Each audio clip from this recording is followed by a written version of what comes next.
Welcome. You're here now. No matter how you got here, somehow you're in that seat now.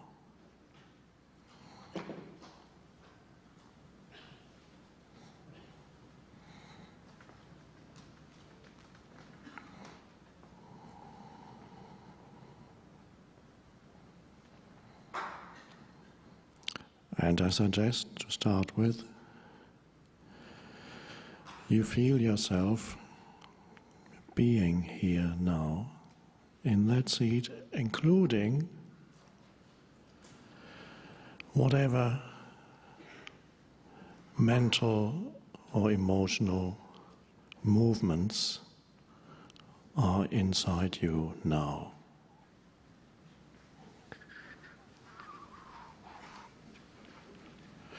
Tammy mentioned turning off cell phones and other noise-making devices.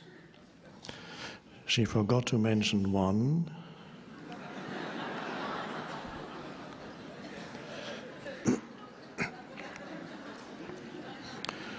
But where's the switch off button?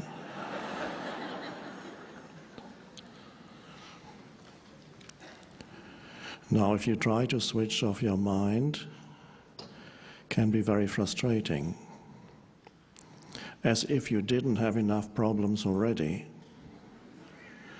in your mind, and now you add an additional problem, which is, I can't figure out how to switch off my mind. So you have more mind, and perhaps more discontent or upset, because you've heard or have perhaps occasionally experienced inner stillness. You know that such a thing is possible or believe it's possible, but you can't seem to do it.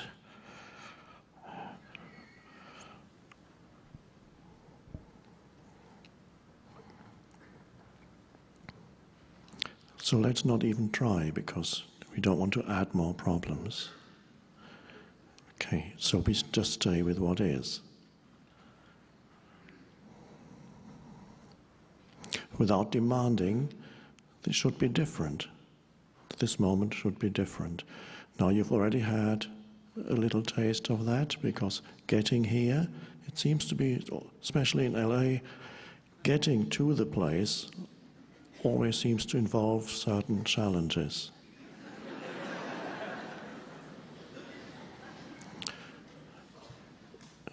It's a dynamic place, maybe that's why.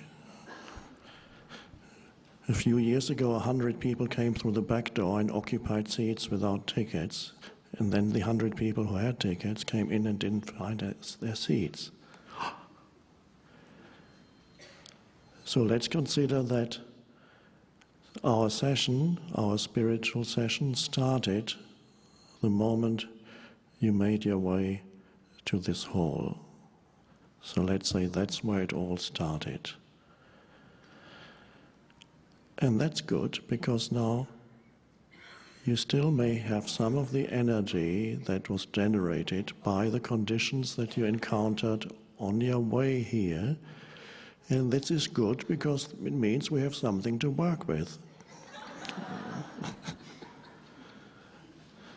So you don't come here as Buddhas, although the Buddha is there underneath, just waiting to come up.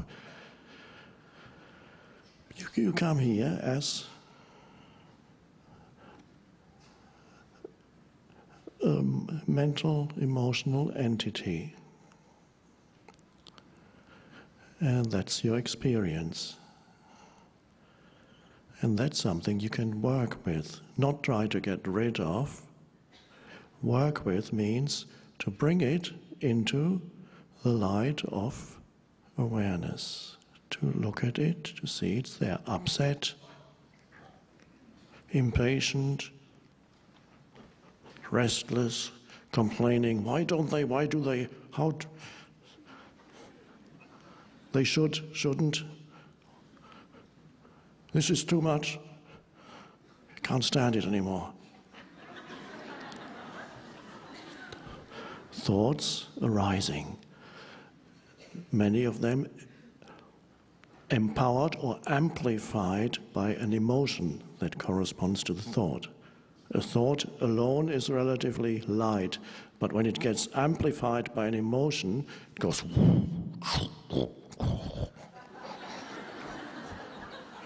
and then it's not that you have a thought, the thought has you. So it takes you over. Some of you may have seen a film came out earlier this year, The Number 23, where the protagonist becomes completely obsessed by the number 23 and sees it everywhere. But of course it's not the number 23 that he's obsessed with, it's the thought 23. So it shows you what can happen in an extreme form when a thought takes you over completely. And in this case, of course, it runs this person's life. And it's amplified by fear. So there's all that's left there is that enormous thought empowered by a very strong emotion. It occupies this person's entire inner space, so to speak. And this is an extreme form. Another film that shows the same thing came out a few years ago, A Beautiful Mind, where a person, it's actually based on a true story, a highly intelligent person becomes totally obsessed with certain fantasies, again, thoughts, and these thoughts take him over so completely that he actually sees them as if they were external things in people, which are not actually there. So interesting to see what this being taken over by a thought, what this is like in an extreme form, because to a greater or lesser degree, we all suffer from that condition. And sometimes a thought is relatively harmless, and you can justifiably say, I'm having a thought. A thought occurs to me. But at other times, you are not having a thought, and when you are not having a thought, but the thought has you, how do you know that this is happening? You don't even know that you're having a thought. You are so identified with the thought that whatever judgment this thought pronounces upon the world, you believe to be absolute reality.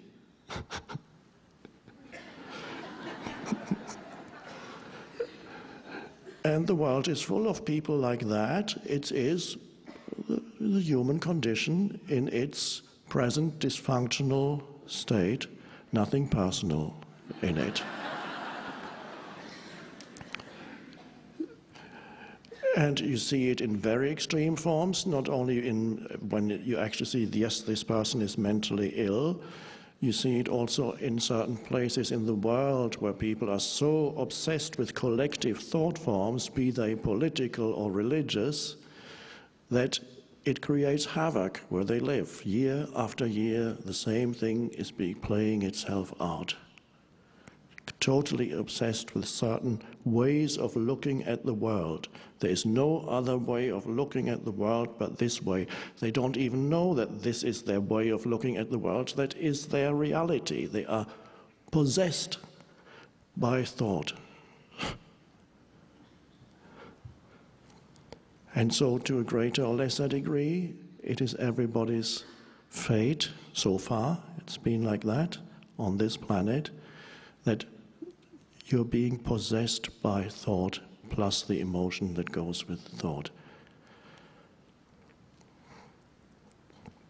There's a self in every thought that arises. And there's an absolute conviction in this identification that this thought is absolutely the reality.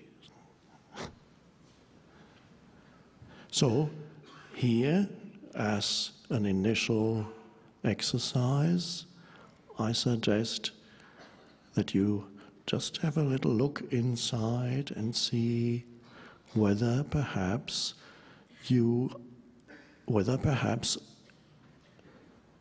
a thought is having you. Or a thought plus an emotion is occupying your entire space. There's almost nothing left. Okay, now I'm inviting you to look and see what kind of thought it is. Okay, it says that. It pronounces this or that kind of judgment. And you feel what is the emotion that goes with the thought which pronounces this or that kind of judgment. Okay, then you feel that. So you bring a vigilance into your inner state, an alertness. Okay, that's there. You don't demand that you shouldn't be having this thought. It's there. How can you demand you shouldn't be having it if you're having it? There it is. But suddenly you recognize that this is a thought. And you also recognize the feeling that goes with the thought. Ooh, how does that feel? Ooh. You have to see what it feels like. Is it a contraction? Is it a turmoil? Is it a... Oh, okay. So the moment you direct your attention, then you realize that you are having this thought. No, the thought no longer has you, because suddenly your attention brings another dimension into this whole unconscious game. Your attention brings up a dimension that before you might not even have known existed. So just this, see, what is my inner state now? You simply observe thoughts. What are they saying? This thought, there's that. Another thought, this says that. And whether justified or not no longer matters. It's a thought that arises. An emotion goes with it. And suddenly you have a little bit of space inside around that thought or that emotion. There's a little bit of space which comes with attention. Attention is space. And so you have a little bit of spaciousness around, even if it was a very heavy thought, you have a little bit of space around it. Oh. And in that space, there is a simple sense of presence or beingness. There is no turmoil in the space.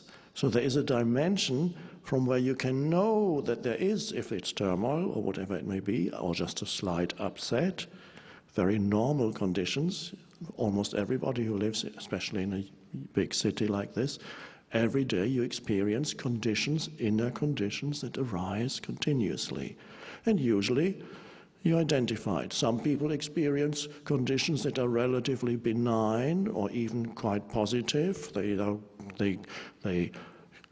are good at handling the world out there. They make money, they are successful, they have a positive outlook and deal with things as they arise.